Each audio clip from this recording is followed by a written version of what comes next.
The origins of Free to Feed really stem from Loretta, my partner and co-founder's work experience, working for larger organisations and really feeling quite limited in terms of the impact that she could have on her clients, the people who are seeking asylum. We realised that there was this great gap between people that are arriving in Australia and the wider community.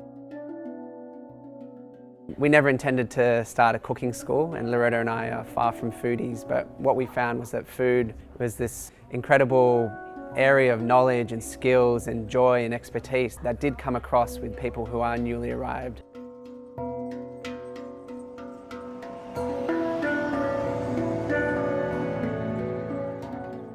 My dream is many Australians knows about Iranian food, Persian food, my country food, and this is happening. Actually, it's happening in Free to Feed. I had done 149 cooking classes with tonight.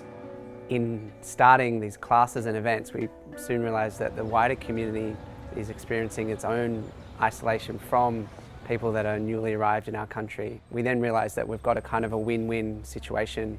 People coming to Australia who are seeking asylum are feeling less isolated. People from the wider community are also able to connect and make up their own minds. My name is Hamed, I'm from Iran. I came to Australia at 2012. Iran is Muslim country, and in your ID birth certificate they put your religion as a Muslim, and you cannot change that. If you do that, they hang you. So there is no freedom for religion. 4 people, 4 friends, we don't know now where they are. So maybe that will happen to me. That's why I ran away. This cafe is where it all began for us. Lauren, the owner, she lent us the space. We ran our very first classes just over there. It was immediately obvious that there was a demand and an interest in the kind of offering that we were providing, in the food and the storytelling. And it was clear that we needed our own space. Even though we had a bit of an income stream with classes, it can be very difficult to have a big expenditure like a fit out of a space. That's where we came across the funding network. Once we were fortunate enough to be invited to the pitch night, what was really great is we got pitch coaching. I think it's quite a special thing that the funding network do, that they don't just throw you out into the deep end to pitch your idea, that they actually support you to develop your skills to do it. I have been privileged during my 8 years working with asylum seekers and refugees to experience the incredible culture, skills, knowledge and resilience that they bring with them. So after waiting nervously, we get brought back into the room, and then it's revealed what the crowd has contributed to each organisation. For us it was overwhelming because we felt like we were quite audacious in what we asked for. It's a big thing to set up a new kitchen and to fit it out.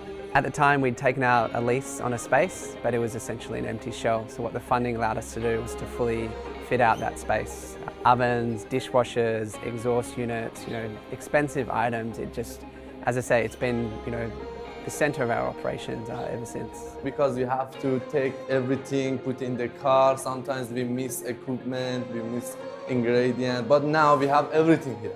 Nothing is. It's so easy, so much better than before. Thank you. A typical week will have 10 or 11 classes. Some of them will be at the headquarters. Every class is prepared and packed there, so it is the engine room of what we do. We have cooking class instructors from Eritrea, Malaysia, Iran, Sri Lanka, Syria, and this year we'll have a cohort of 12 instructors running classes all around town.